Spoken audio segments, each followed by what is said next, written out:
Selamat siang pemirsa, saya Irwan Saragih kembali hadir menemani Anda dalam Sumut hari ini siang. Siang ini kami telah merangkum sejumlah informasi terkini di antaranya. Satu pangkalan gas di Medan ludes terbakar. 18 imigran Rohingya di Batubara dipulangkan ke posko UNHCR Lok Sumawe Aceh. Kader PDI Perjuangan Sumatera Utara lakukan penanaman bibit pohon. Selain cuplikan berita tadi, kami juga akan menghadirkan beragam informasi lainnya. Pemirsa, kita jelang Sumut hari ini siang selengkapnya.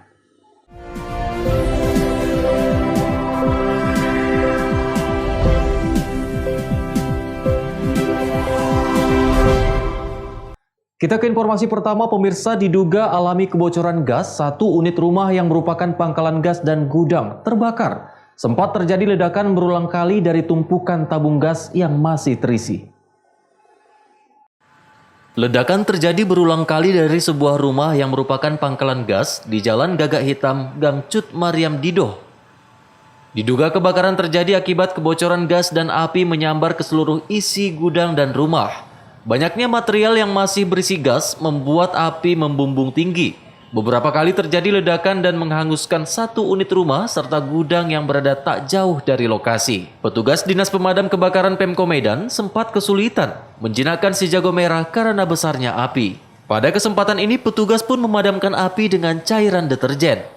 Setelah berjibaku selama 7 jam, akhirnya petugas damkar yang menurunkan 7 unit mobil pemadam kebakaran ini berhasil menjinakkan si jago merah. Ini terima informasi dari warga terjadi kebakaran. Ternyata itu pangkalan gas yang menghabiskan sudah 2 rumah. Sekarang ini di TKP tinggal tumpukan gas. Pak, untuk penyebab apinya sendiri itu tadi dari mana, Pak? Penyebab itu kita kurang tahu, masih nanya sama yang...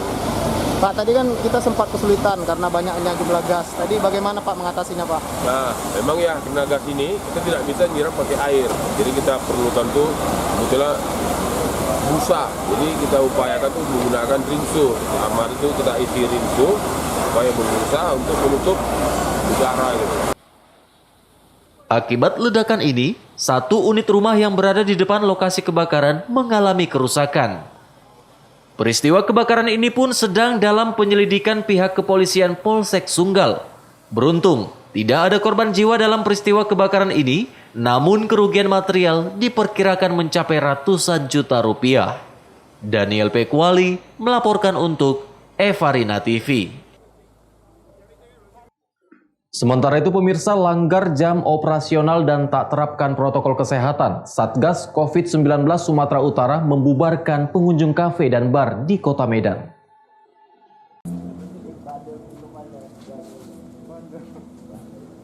Satgas COVID-19 Sumatera Utara dan tim gabungan TNI, Polri, serta Satpol PP merazia sejumlah kafe yang masih buka melewati batas jam yang sudah diatur dalam instruksi gubernur tentang pembatasan kegiatan masyarakat. Di lokasi bar, petugas temukan puluhan pengunjung tanpa menerapkan protokol kesehatan, sedang asik menikmati musik dan menikmati minuman. Terbukti melanggar jam operasional yang diperbolehkan hingga pukul 21 waktu Indonesia Barat, serta pengurangan jumlah pengunjung 50%. Satgas COVID-19 pun langsung membubarkan para pengunjung bar ini. Tidak hanya itu, bar tersebut juga tidak menerapkan protokol kesehatan, serta sejumlah pengunjung dan pengisi acara terlihat tidak menggunakan masker dan abai jaga jarak.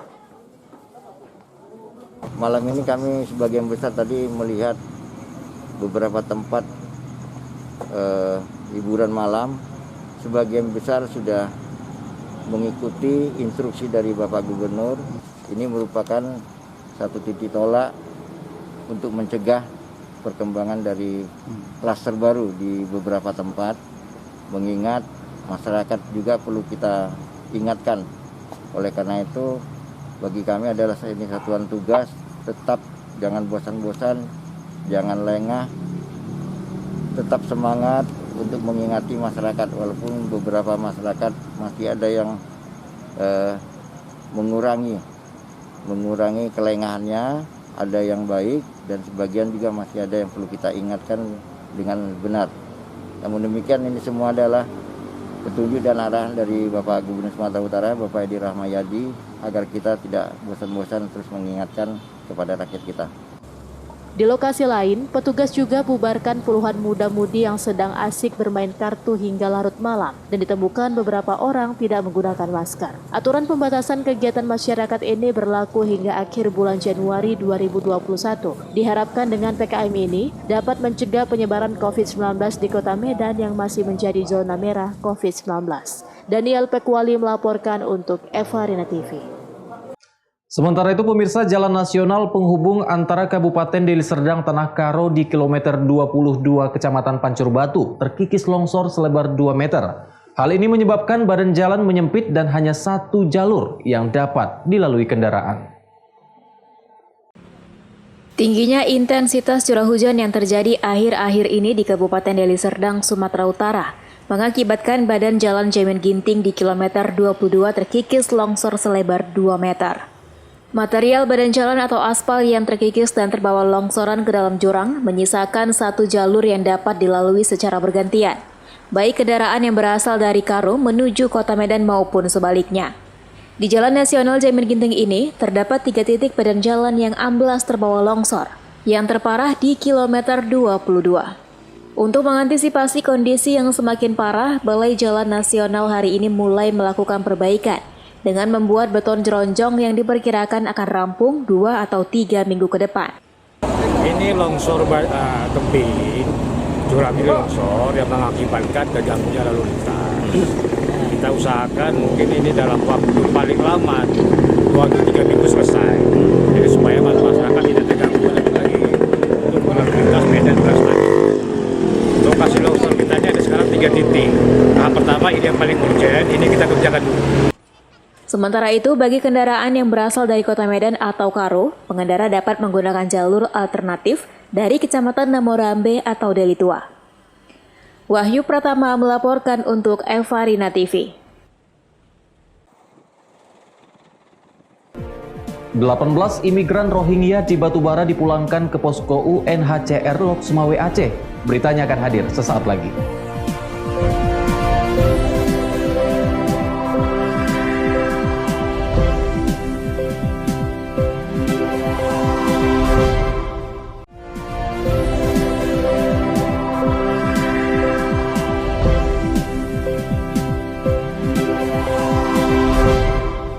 Terima kasih Anda masih bersama kami pemirsa. Bupati Batubara mengunjungi dan memberikan santunan kepada 3 WNI asal Jawa dan 18 imigran Rohingya yang akan diberangkatkan ke posko UNHCR Lok Sumawe Aceh. Para WNI dan imigran tersebut telah dilakukan isolasi dan menjalani tes kesehatan. Bupati Batubara Zahir didampingi Kepala Dinas Perhubungan Batubara Jonis Marpaung mengunjungi 18 imigran Rohingya di gedung karantina COVID-19 Komplek SMK Negeri 50. Dalam kunjungan tersebut, Bupati memberikan santunan uang tunai kepada 3 WNI asal Jawa dan imigran Rohingya yang akan diberangkatkan ke posko UNHCR Lok Sumawe Aceh melalui petugas imigrasi kelas 2 Tanjung Balai Asahan.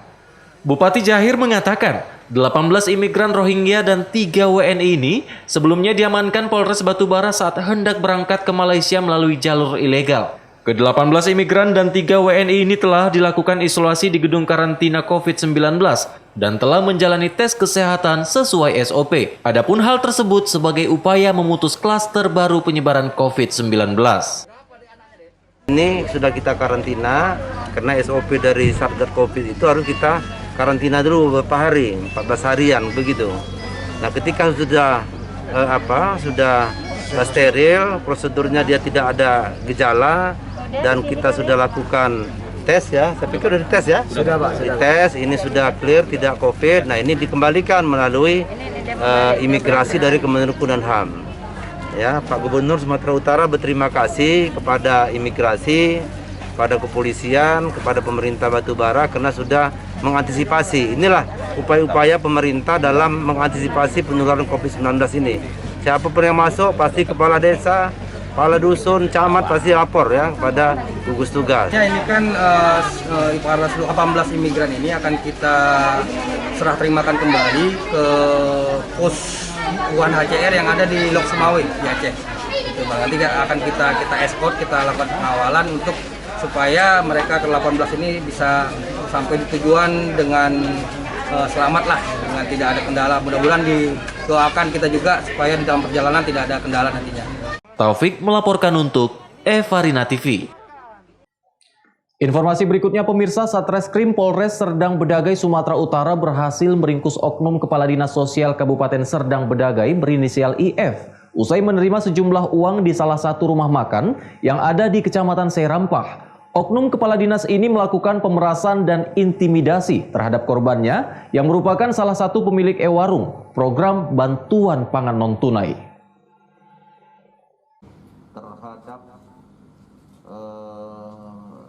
Dengan menggunakan baju tahanan Polres Serdang Bedagai, oknum Kepala Dinas Sosial Kabupaten Serdang Bedagai berinisial IF resmi ditetapkan sebagai tersangka dalam kasus pemerasan terhadap pemilik e-warung. Tersangka ditangkap usai menerima uang sebanyak 30 juta rupiah di salah satu rumah makan yang ada di Kecamatan Serampah, Kabupaten Serdang Bedagai, Sumatera Utara. IF melakukan pemerasan dan intimidasi terhadap korbannya yang merupakan salah satu pemilik e-warung program bantuan pangan non-tunai dengan meminta sejumlah uang. Menurut Kapolres Serdang Bedagai AKBP Robin Simatupang, penetapan oknum Kepala Dinas Sosial Kabupaten Serdang Bedagai ini sebagai tersangka setelah dilakukan gelar perkara oleh Polda Sumatera Utara. Adapun modus yang dilakukan tersangka dengan mengancam akan mengganti e-warung milik korbannya kepada pihak lain sebagai supplier atau distributor sembako untuk bantuan kepada keluarga penerima manfaat. Atas aksinya ini, petugas masih melakukan pendalaman terkait sudah berapa lama dan berapa banyak korban pemilik e-warung yang dimintai uang oleh Kepala Dinas Sosial Kabupaten Serdang Bedagai. Adanya semacam tekanan intimidasi terhadap distributor ya, atau pengusaha. Bahasanya berulang-ulang dilakukan ancaman akan diputuskan hubungan, sehingga dari laporan ini dilakukan penyelidikan. Setelah dilakukan penangkapan, ternyata ya ini ada uangnya, barang bukti, FHP, hasil pembicaraan. Kemudian dilakukan pemeriksaan yang sampai sekarang sudah kita gelar dan dilakukan penahanan. Pasal yang dipersangkakan, Pak? Pasal tersangkakan itu pasal 12 huruf B dan pasal 11 Undang-Undang Tindak Pidana Korupsi ya, Undang-Undang 31 tahun 1999 bagaimana dengan juga dengan Undang-Undang nomor 20 tahun 2001. Ancaman hukumannya, Pak? Seumur hidup, kemudian 20 tahun penjara, dan paling singkat 4 tahun. Demikian. Guna mempertanggungjawabkan perbuatannya, tersangka saat ini masih ditahan di Mapolres Serdang Bedagai. Petugas mempersangkakan oknum KD Sosial ini dengan Undang-Undang Nomor 31 Tahun 1999 dan Pasal 6 UU RI Nomor 20 Tahun 2001 dengan ancaman hukuman maksimal 20 tahun penjara dan denda 1 miliar rupiah. Abdul Malik melaporkan untuk Evarina TV. Selain itu pemirsa, Polsekta Brastagi amankan benda yang diduga mortir dari pemukiman masyarakat di Kota Brastagi, Kabupaten Karo, Sumatera Utara. Benda yang diduga mortir ini ditemukan warga saat mengerjakan pembangunan rumah.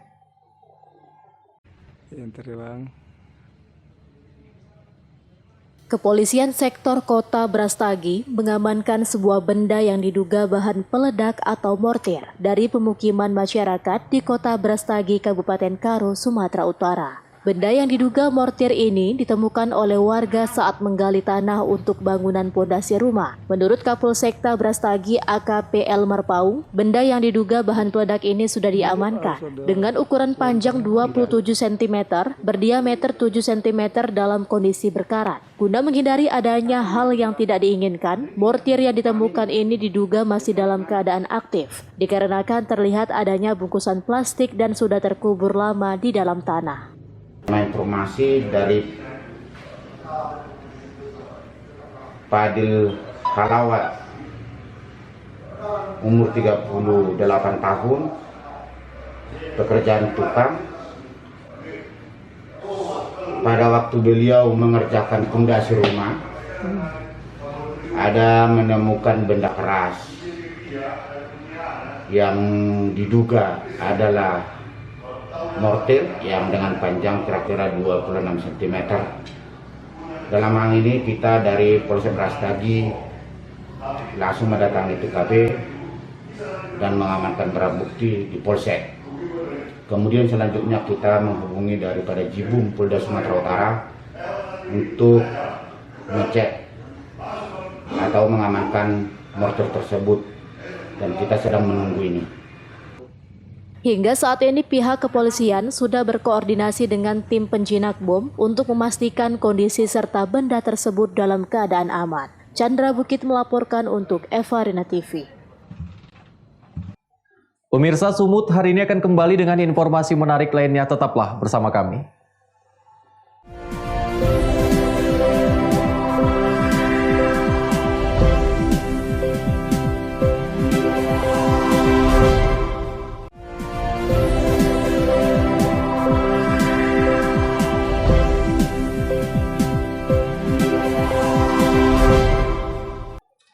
Terima kasih Anda masih bersama kami pemirsa. Seluruh kader PDI Perjuangan Sumatera Utara secara serentak melakukan penanaman bibit pohon di kawasan bantaran sungai dan pesisir di Sumatera Utara. Kegiatan ini merupakan gerakan penghijauan guna mengantisipasi bencana yang saat ini kerap melanda. Penanaman pohon ini turut dilakukan Ketua DPP PDI Perjuangan Jarod Saiful Hidayat di lokasi-lokasi terpisah. Penanaman pertama dilakukan di kawasan bantaran Sungai Wampu di Desa Situngkit, Kecamatan Wampu, Kabupaten Langkat, Sumatera Utara. Berbagai jenis tanaman, mulai dari petai, matoa, sukun, mahoni, trembesi, dan lainnya, ditanam bersama pengurus DPC PDI Perjuangan Langkat dan tokoh masyarakat. Untuk seluruh kawasan bantaran sungai di Kabupaten Langkat ditanam sebanyak 5.000 bibit. Sedangkan selebihnya untuk di kawasan pinggiran Sungai Mencirim di kawasan Binjai Timur, Kota Binjai.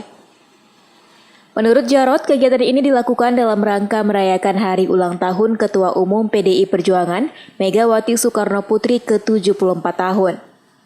Di tengah banyaknya bencana alam seperti banjir dan tanah longsor, PDI Perjuangan memilih untuk melakukan penanaman bibit pohon keras dan buah di kawasan bantaran sungai serta mangrove di kawasan pesisir pantai. Penanaman pohon ini merupakan bentuk kepedulian PDI Perjuangan pada lingkungan karena pohon adalah sumber kehidupan demi kelangsungan hidup anak cucu nanti. Kenapa? Ini adalah politik lingkungan kita. Kita harus jaga lingkungan kita supaya betul-betul asri, supaya tidak ada lagi bencana. Dan syukur alhamdulillah di Sumatera Utara ini tadi sudah di Langkat kita sudah tanam ya, di Wampu, ya, sekarang di Binjai dan seluruhnya.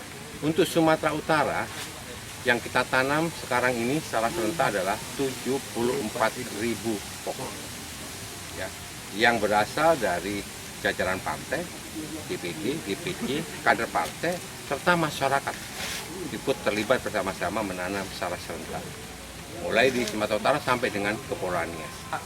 Tujuannya apa? Supaya tidak ada abrasi. Maka kita perintahkan tanam di sepanjang daerah aliran sungai supaya tidak ada abrasi, ya, sesuai dengan karakteristik tanah masing-masing. Kegiatan yang sama juga dilakukan hampir di seluruh wilayah Indonesia. Wahyu Pratama melaporkan untuk Evarina TV.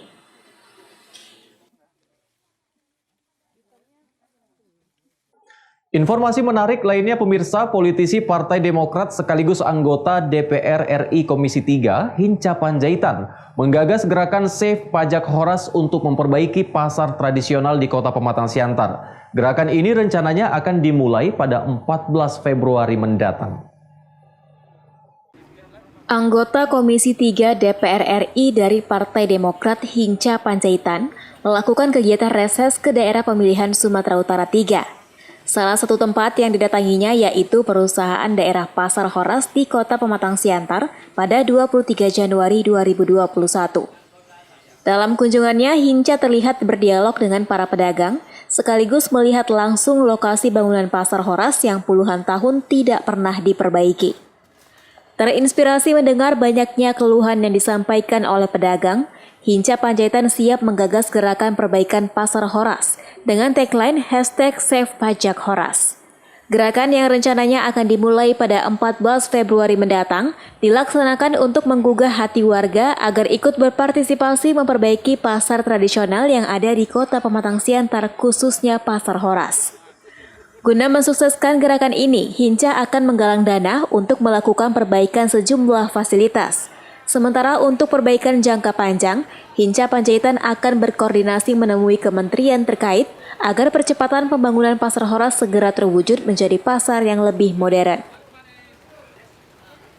Tadi berbincang dengan teman-teman para pedagang, juga berbincang para direksi dan kawan-kawan semua di sini. Ternyata jantung kota Siantar ini bukan yang main-main. Ternyata jantungnya ada 5. Dan kelima-limanya itu pajak atau pasar, yaitu pajak Horas, pajak Dwi Kora di perluasan, pajak Siantar Square, pajak Wande Park, kemudian pajak W.R. Supratman yang khusus mengenai di depan stasiun kereta api itu. 5 ini menurut saya harus segera direvitalisasi dan saya setuju dengan BUMD-nya Siantar. Nah, oleh karena itu sebagai wakil dari sini, saya ingin mendedikasikan kepercayaan ini untuk bicara kepada pemerintah pusat. Sekali 5 tadi. Tapi sebaliknya, teman-teman dari masyarakat dan penjualan di sini gelisah dengan keadaan yang sangat memprihatinkan di tempat ini karena ini sudah 40 tahun. Salah satunya adalah kanopi yang sangat membahayakan. Kedua, selokan yang sudah sangat tidak masuk akal. Yang ketiga, tentu lantai. Tadi itu kita lihat sudah jatuh bahan propos.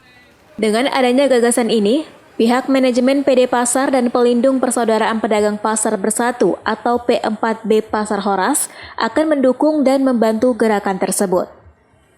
Dosi Simarmata melaporkan untuk Eva Rina TV. Pemirsa, informasi tadi sekaligus mengakhiri pertemuan kita dalam Sumut hari ini siang. Saya Irwan Saragih, mewakili kerabat kerja yang bertugas, pamit undur diri dari hadapan Anda. Terima kasih atas kebersamaannya dan sampai jumpa.